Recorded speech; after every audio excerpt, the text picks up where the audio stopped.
చెప్పండి ఎట్లుంది? ఇంతకుముందు ఎమ్మెల్యే ఏం పనులు చేయలేదమ్మా ఇక్కడ? చేయలేదమ్మా, తెలుగుదేశం ఆయన ఏమీ చేయలేదు. మాకు అంతకుముందు ఒక 10 years చంద్రమ్మ గారు చేశారు. ఆ చంద్రమ్మ గారు చేశారు. ఆవిడ బాగా మాకు హెల్పింగ్ చేశారు.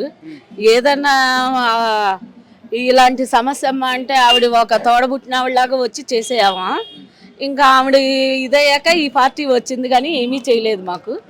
మేము మటుకి ఇప్పుడు నవీన్ యాదవ్ గారినే ఎన్నుకుంటాము. ఆయన యువ నాయకుడు, కష్టాలు తెలుసుకున్నవాడు, చిన్నప్పటి నుంచి తెలిసిన పిల్లోడు. మేము ఏదైనా సరే వెళ్ళి అడగగలం, ఏ సమస్య అయినా సరే డైరెక్ట్గా కూడా వెళ్ళి అడగగలం. ఆ అవకాశాలు మాకు ఇచ్చారు ఆయన.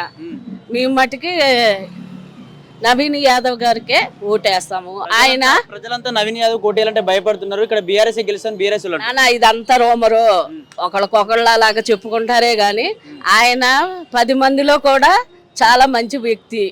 ఏంటంటే చిన్నోడు ఏమి తెలియదు అన్నట్టుగా మేము ఫస్ట్ గెలిపించలేదు. ఇప్పుడు మటుకు ఆ అవకాశం మటుకు మేము అందరం ఇస్తున్నాము. ఆయన అత్యధిక మెజార్టీ తోటి గెలుస్తారు, అది కన్ఫామ్ చెప్పగలం మేము. ఆయన మేము ఏది చెప్పినా చేయగలడో ఆ నమ్మకం మాకు కుదిరింది కాబట్టే మేము అతన్ని గెలిపిస్తాము. ఎన్నో సంవత్సరాలుగా పరిపాలన చేసినటువంటి పీజీఆర్ కొడుకు ఒక పార్టీలో ఉన్నాడు, కూతురు ఒక పార్టీలో ఉంది. మరి ఇక్కడ ఓట్లు చీలిపోయే అవకాశం లేదంటారా?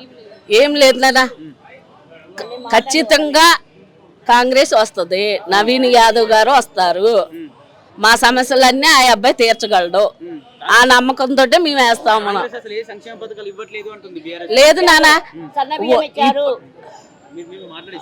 సన్నబియ్యం ఇచ్చారు, ఆడవాళ్ళకేమో ఉచితంగా బస్సులు ఫ్రీ ఇచ్చారు, ఎక్కడికక్కడ చక్కగా చేస్తున్నారు. అందుకే మాకు బాగా నమ్మకం కుదిరింది కాబట్టి నవీన్ యాదవ్ గారిని గెలిపిస్తాము. కాంగ్రెసే అత్యధిక మెజార్టీతో గెలుస్తారు.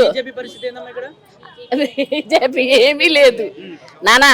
ఆడవాళ్ళ నోటమ్మట ఏదన్నా వచ్చిందంటే అది కన్ఫామ్ గా జరుగుద్ది.